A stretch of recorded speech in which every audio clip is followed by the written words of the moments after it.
This problem is about sweat, and this is kind of the only clip art I could find with this crocodile running and sweating, and I tried to look that up, and it didn't say anywhere, couldn't figure it out anywhere if crocodiles are really sweating. I kind of really doubt that reptiles would be sweating, but as I said, that was the clip art that I found that actually showed some sweat.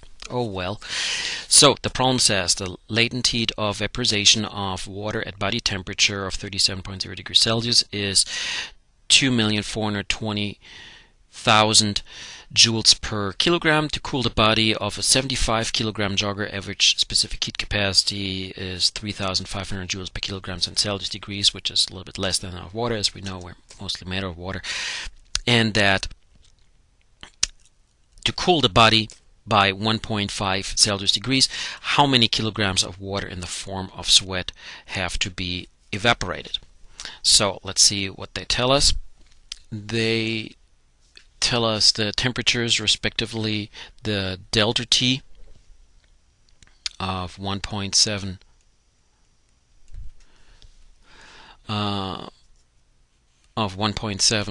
Celsius degrees, and that one is done in order to, due to the exercise, the body of course heats up, and then it has to be cooled back down to 37 Celsius degrees.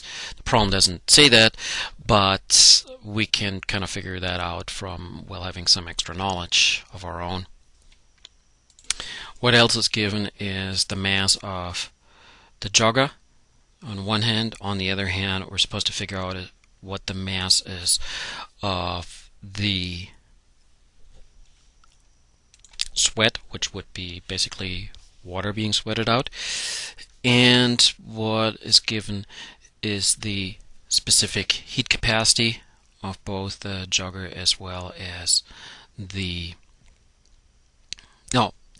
specific heat capacity of the jogger is given, and then the latent heat of vaporization of water is given. So I'm going to write LV down here. So kind of a different problem here. In previous problems we looked at that we had specific heat capacity given, and one of them would be cooling down and the other one would be heating up. Here what's happening is that the body is supposed to cool down, and then that heat that it's losing is being used to actually vaporize the water that's under the skin or on the skin, and that then becomes water, steam, vapor, and that of course is the sweat that we're losing, and as we know, that's a cooling process. Okay, for the body itself, we have that the amount of heat flow equals its specific heat capacity times the mass times the temperature difference. With all of these given, so we could actually calculate how much heat the body is losing. By the way, that also means that because this one is a negative delta T here, that this one here comes out to be negative. And then for the water, that means the sweat itself, the heat that absorbs, and that's what would be then positive, is mass times the latent heat of vaporization. Notice that of course there is no delta T associated with it because it's a phase change, and a phase change, what's important is that it goes from one phase to the other one, and the latent heat is important, and there is no temperature change. Okay, anyway, this one here is being negative, this one here is being positive, so when I equate the two I would write Q of the water equals negative of that already negative number of the body, and then I plug in things, so I'm going to have M times LV of the water, and that equals negative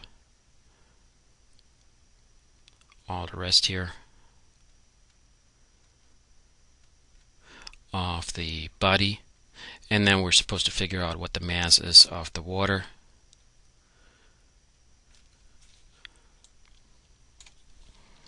and therefore that's going to come out to everything that's on the right hand side,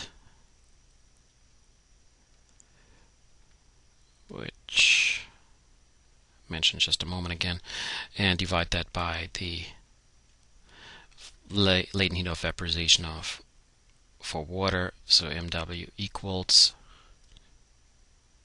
underline, and again this one here is given as, let's see, that was 3,500 joules per kilogram Celsius degrees. This one here is 75 kilograms. This one here is actually negative 1.5 Celsius degrees. And then with this negative here and that introduced negative that I introduced over here, that of course then becomes a positive numerator. And then divide that by the 2,420,000 joules per kilogram, the latent heat. And so that one here comes also out to a positive number for the mass.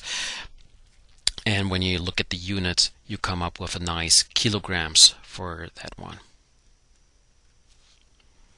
And that's how much mass would be evaporated. It's going to be in the neighborhood of almost half a pound. And I looked that up, and for people who are exercising a lot, yeah, there are losing quite some mass due to sweating. And if they're really going on a triathlon, you know, that's in the neighborhood of several pounds, and that's also why they have to keep in taking mass in. Besides that, they do that per water electrolytes, that they also rehydrate themselves.